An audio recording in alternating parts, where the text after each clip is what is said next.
Hello boaters. Well, I've talked about batteries before on boats. I've had a problem with mine recently, so I'll bring the subject up again.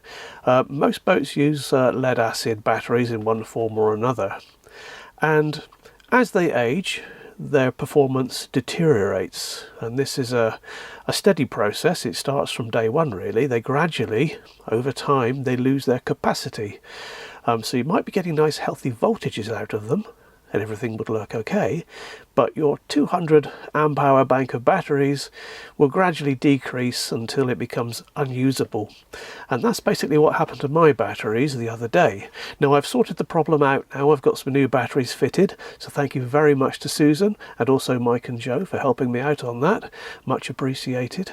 I've installed the new batteries, so we're good to go at the moment, so video production will not stop, hopefully. We've still got the lack of solar in the winter to be a bit of a problem, but we'll see how it goes with that.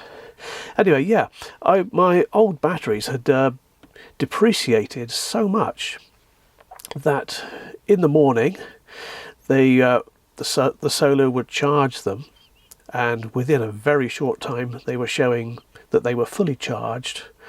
But as soon as you started using any power on them, they wouldn't last very long at all. Now this is something that you can live with up to a point. You know, you can live with even after a year you would notice a certain amount of degradation on your battery bank, I should think. Certainly after 2 years, and by 3 years, well, you're probably getting to the end of life.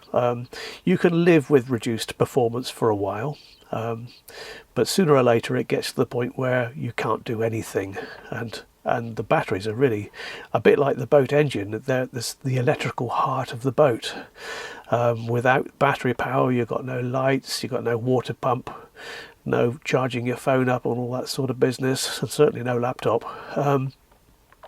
So yeah, my batteries would be on the solar. They'd be charged up very quickly in the morning, but as soon as you try to use them, that's it. The voltage would drop away, and I found that certainly every evening the voltage would go right down to like 10 volts and things would shut off, and that was it. And then I would have to wait until the morning, and then the solar would charge them up in about half an hour.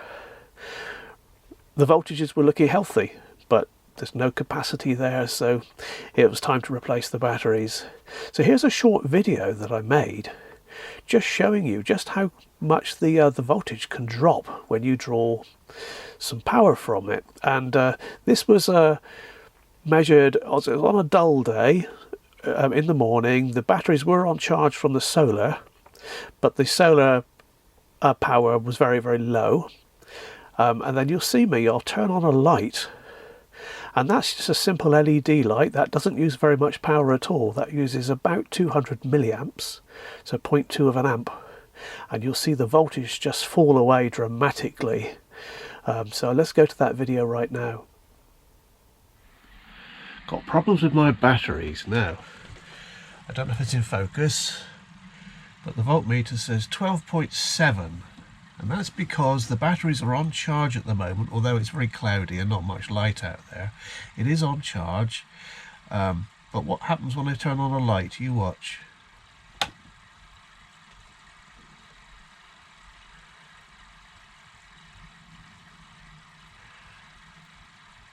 Dropping down rapidly. It's because the batteries are basically dead and they've got no capacity left. That'll just go, the light is using more power than is going into the batteries, so this is just going to keep dropping. The batteries have got no reserve whatsoever.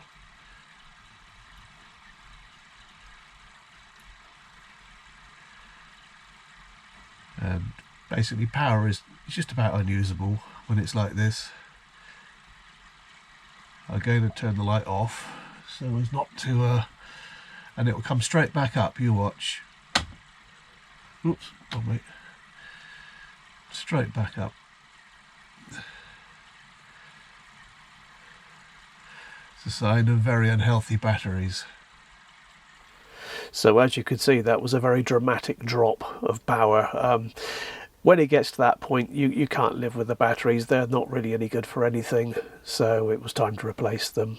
Anyway, I hope you found this video useful. Thank you for watching. I'll see you next time.